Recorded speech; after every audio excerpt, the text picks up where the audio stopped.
আসসালামু আলাইকুম। আজকে আমি আপনাদেরকে ধনেপাতা আচারের রেসিপি দেখাবো। 1 কেজি ধনেপাতা এখানে নিয়েছি।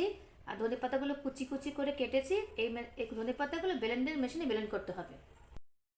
ধনেপাতাগুলো আমি ব্লেন্ডার মেশিনে ব্লেন্ড করেছি। এখন আমি তেল ছাড়বো।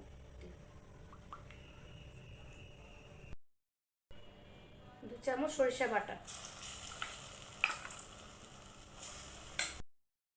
2 চামচ শুকনা মরিচ বাটা। এর সাথে আমি 8টা রসুনের কোয়া বেটে দিয়েছি।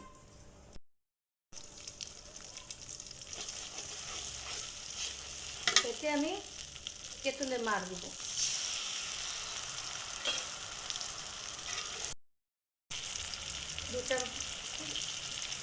2 চামচ লবণ দিব।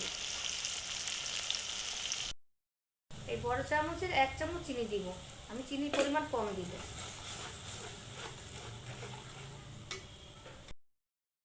এখন আমি ধনেপাতা ছেড়ে দিব।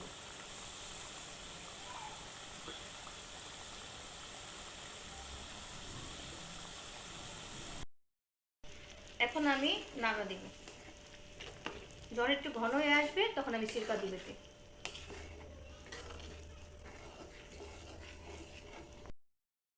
এখন আমি 1 চামচ সিরকা দিব। এখন আমি 10টা কাঁচামরিচ দিব, 3টা শুকনা মরিচ আর 3টা রসুন এই যেভাবে কেটে দিব সৌন্দর্যের জন্য। এখন আমার আচারটা হয়ে গেছে, ঠিক এরকম হতে হবে ঘনত্ব।